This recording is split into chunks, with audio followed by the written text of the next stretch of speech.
মানুহবিলাক ইমান হৃদয়হীন নে? আইতাই আজি কেৱল কান্দিছে। নিশা কোনো লোকে আইতাৰ এই পাচলিৰ দোকানখনত জুই জ্বলাই দিছে। ফলত আইতাৰ দোকানখন ভস্মীভূত হৈ গৈছে। চাওকচোন কিমান হৃদয়হীন আজিৰ মানুহ। কিবাকৈ পাচলিৰ দোকানখন দি এনেকৈ চলি আছিল আইতা।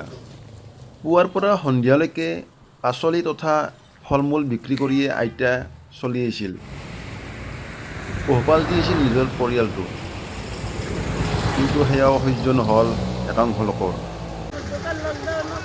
লকডাউনৰ পৰাই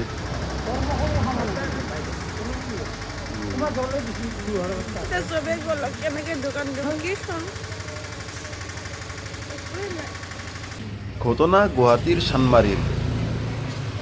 চানমাৰী থানাৰ নিচেই কাষতে আছিল আইতাৰ পাচলিৰ দোকানখন। ধিক্কাৰ দিছোঁ এনেকুৱা মানসিকতাৰ মানুহক।